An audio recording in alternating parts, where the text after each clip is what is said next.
The UK economy shrank in the third quarter, according to the latest data. According to the Office for National Statistics, economic output shrank 0.2% in the July to September period.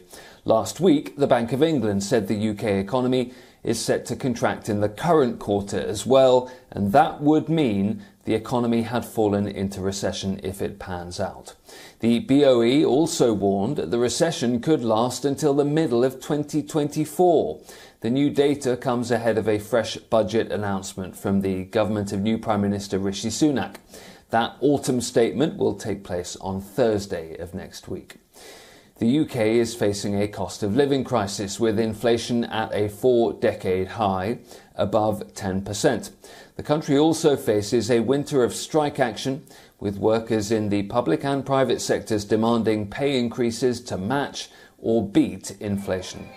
Chancellor Jeremy Hunt acknowledges there are difficult times ahead.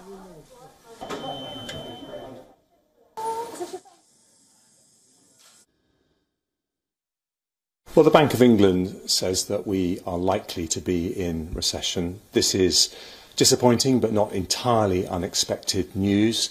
And what we need to do now is to present a plan to the country to tackle the root cause of the issues we face, which is inflation, and a plan that protects the most vulnerable. And that's what I must do next Thursday.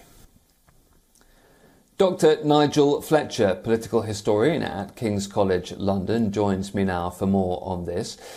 Dr. Fletcher, in terms of the politics of all of this, we have the government pointing to international factors that have caused where we are now with the economy.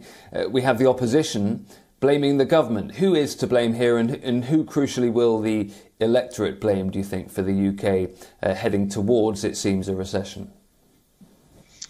Morning. Yes, well, I think that is the key question. It's the second of those questions which is going to be important, is who do the electorate blame? I think if we look back at the history of governments that have hit economic problems and recessions, it's quite a mixed picture. There have been governments that have fallen because the electorate have considered that they have contributed to or caused an economic crisis. We think of Gordon Brown in 2010. The Conservatives were very effective at pinning quite a lot of the blame for the state of the economy on Labour at that time.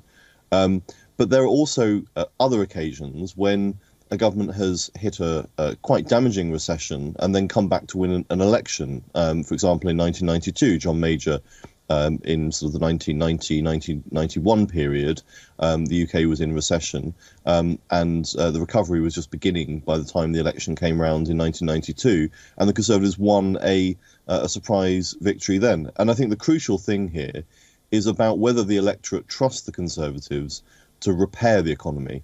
It's that economic competence issue.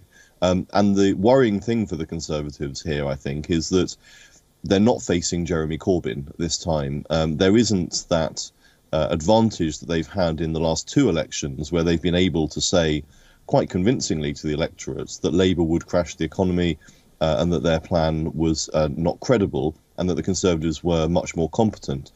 The effect of that short Liz Truss government and the mini budget that we saw there is that it has had an effect that has been almost unprecedented in the way it's damaged the Conservatives' reputation for competence on that key issue of economics. And so if they're not able to recover from that with the statement next week from Jeremy Hunt, if that doesn't go a significant way to restoring confidence, not just from the markets, but crucially from the electorate, then they are, I think, facing a really difficult situation. And just on that point, Dr. Fletcher, of timing, the Bank of England's forecast is for a recession that could last towards the end of 2024. Well, I'm no mathematician, but that's about the time we expect an election.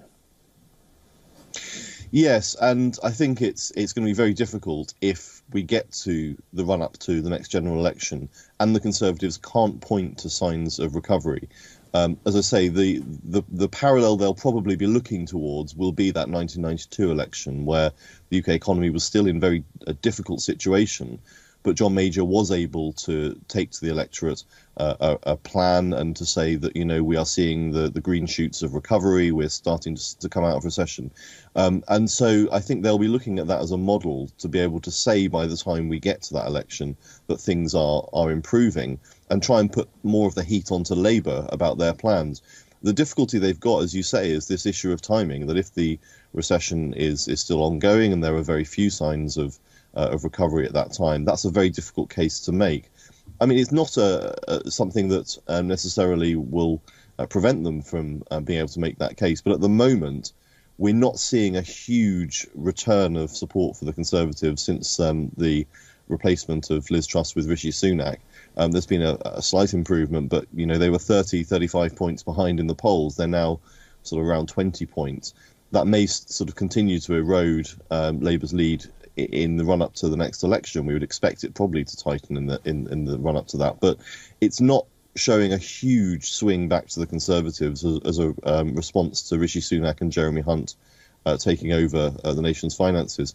And I think from talking to pollsters who've seen the effects of this, it's one of those moments. It's a bit like 1992 after the election, when we had Black Wednesday and the Conservatives lost their reputation for economic competence. And the significant thing about that is that when we got to the 1997 general election, the economy was booming. The economy was doing very, very well indeed, and it didn't do the Conservatives any good at all.